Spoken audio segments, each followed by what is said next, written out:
اللهم إني أسألك برحمتك التي وسعت كل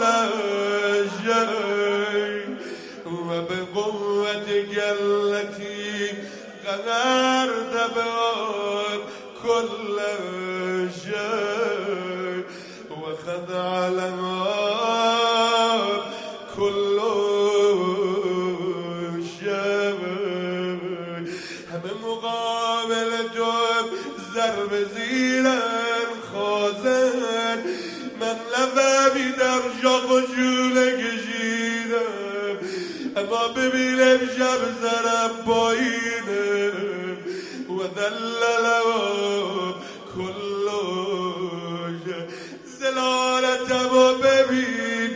کوچیکی و ببین و به جبروت گلتی غلبت بها كل شيء وبعزتك التي لا يقوم له شيء وبعظمتك التي ملأت كل شيء وبسلطانك الذي على كل شيء وبوجهك الباقي بعد فناء كل شيء همه میمیرن اینقدر شبای جمعه بیاد بره کسی یادم نیفته بدنم زیر خاک باید اما تو میمانی و آنچه به یاد و نام توست میمانه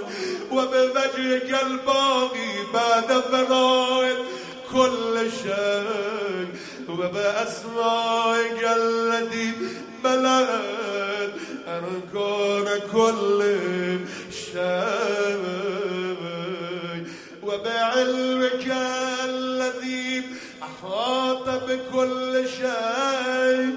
وبنور وجهك الذي أراد أضاء له كل شيء يا نور يا قدوس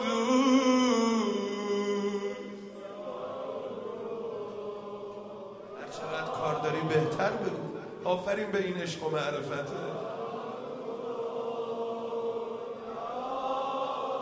یا قدوس یا نور یا اول الاولین و یا آخر الاخرین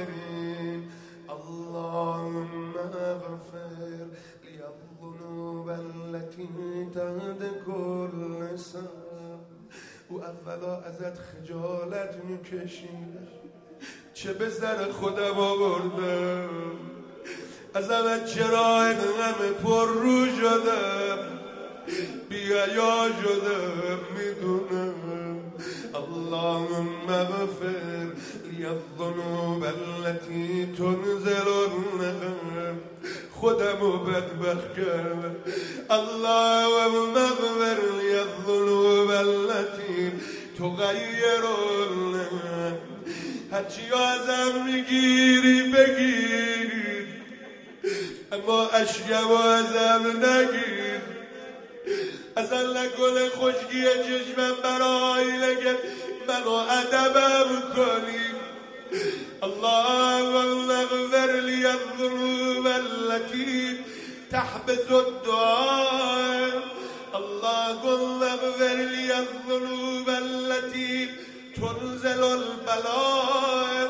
اللهم اغفر لي كل ذنب أذنبته وكل خطيئة أخطأته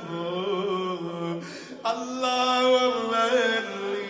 أتقرب إليك بذكرك من من با یاد خودت دارم به نزدیک میشم و استشفع بك الی لفظك و اسألك بجودك ان تدنيني من قربك و ان توزعني شكرك و ان تلهمني ذكرك.